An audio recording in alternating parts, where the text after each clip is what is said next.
Shalom saudara yang dikasihi Tuhan. Apa kabar saudara? Saya berdoa saudara dalam keadaan baik, sehat, kuat, serta berlimpah dengan ucapan syukur. Firman Tuhan datang kepada kita hari ini. Ada jalan di setiap persoalan. Sebelumnya marilah kita berdoa. Tuhan Yesus yang baik, terima kasih buat anugerah Tuhan. Kami percaya kami hidup karena kemurahan Tuhan. Dan kami percaya hari ini adalah hari yang baik, hari yang diberkati Tuhan. Kalau sebentar kami akan merenungkan firman-Mu, urapilah kami Tuhan, agar kami memperoleh pengertian, terlebih kami menjadi pelaku firman-Mu. Kami percaya firman ini akan menguatkan kami, memulihkan kami, serta memberkati kehidupan kami. Dalam nama Tuhan Yesus kami dengarkan firman-Mu. Haleluya. Amin. Ada jalan di setiap persoalan. Efesus pasal 6 ayat yang ke-17. Dan terimalah ketopong keselamatan dan pedang roh, yaitu firman Allah.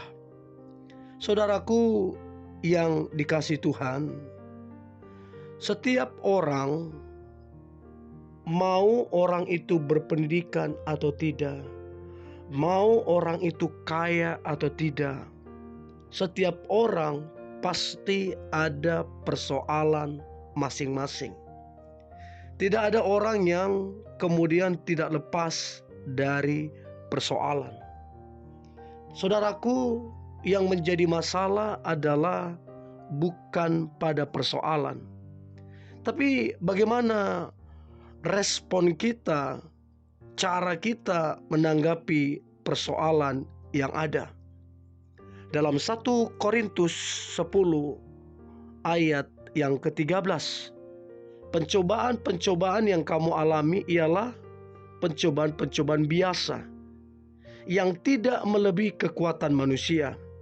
Sebab Allah setia, dan karena itu Ia tidak akan membiarkan kamu dicobai melampaui kekuatanmu. Pada waktu kamu dicobai, Ia akan memberikan kepadamu jalan keluar, sehingga kamu dapat menanggungnya. Saudaraku, ada kabar baik. Dikatakan pada waktu kamu dicobai, Ia akan memberikan kepadamu jalan keluar. Jadi ada jalan keluar.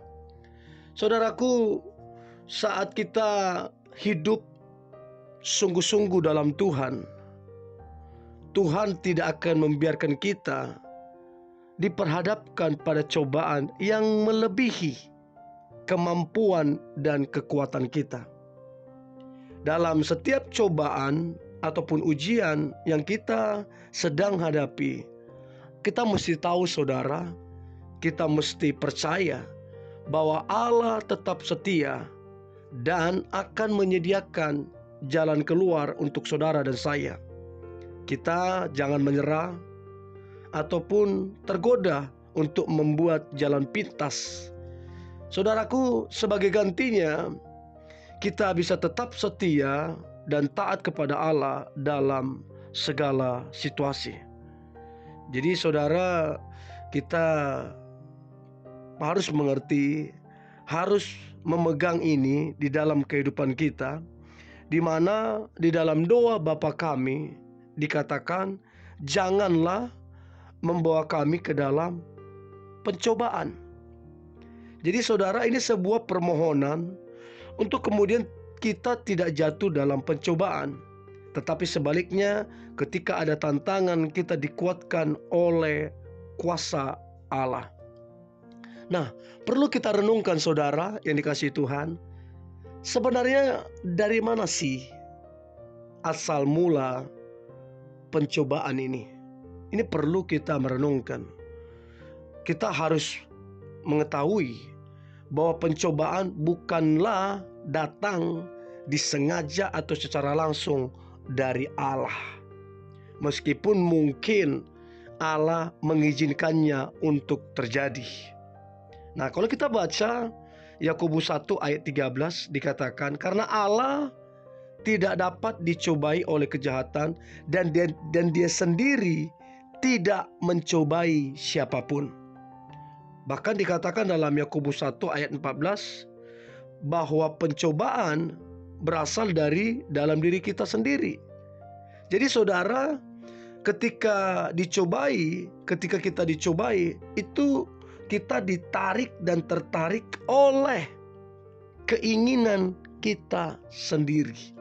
Jadi boleh dikata seringkali pencobaan datang dari diri sendiri, membiarkan pikiran kita terjerumus pada hal-hal yang negatif, berpikir tentang hal yang tidak seharusnya, bahkan mengambil keputusan berdasarkan hawa nafsu yang kemudian membawa kita ke dalam berbagai pencobaan.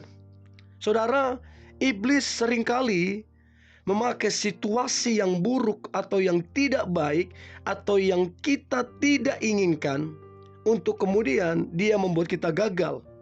Untuk kemudian iblis membuat kita jauh dari Allah.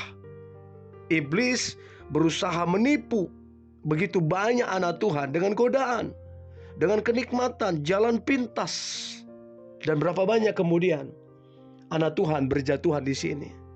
Nah, menjadi pertanyaan saudara yang dikasihi Tuhan, bagaimana caranya kita untuk kemudian mengatasi pencobaan? Bagaimana caranya? Dalam Matius pasal 4 ayat 1 sampai 11, Matius 4 ayat 1 sampai 11, di mana Yesus sendiri dicobai di padang gurun.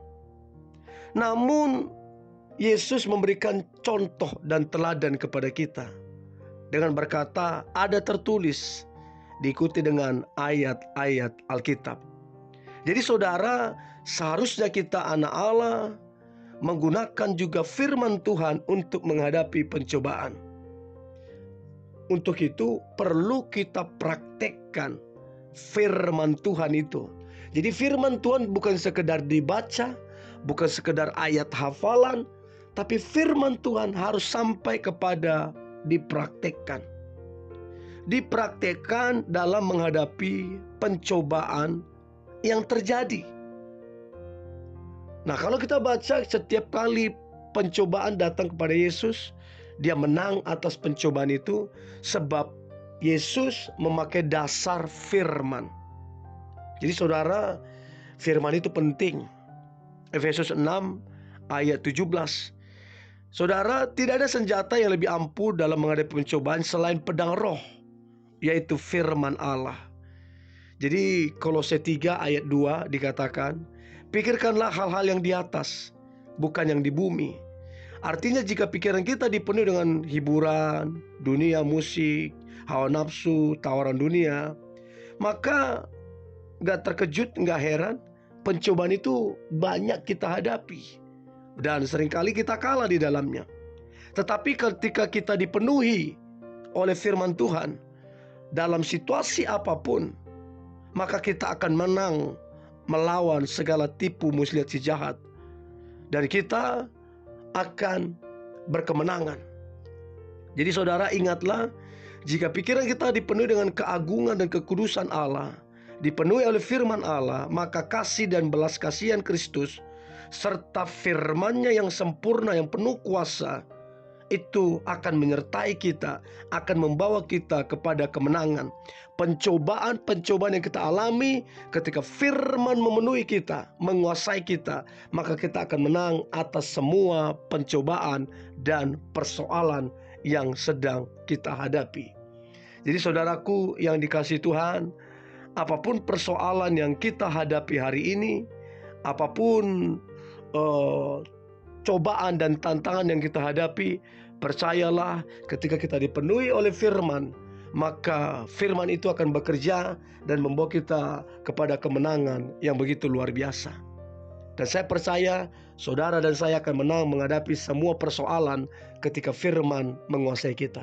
Mari kita berdoa. Tuhan Yesus yang baik, terima kasih buat firman Tuhan, buat kasih karunia Tuhan di dalam kehidupan kami. Kami percaya persoalan, pencobaan apapun yang kami alami, jikalau kami dipenuhi oleh firman, maka firman itu akan membawa kami kepada kemenangan. Terima kasih Tuhan Yesus. Di dalam nama Tuhan Yesus kami berdoa dan mengucap syukur. Haleluya. Amin.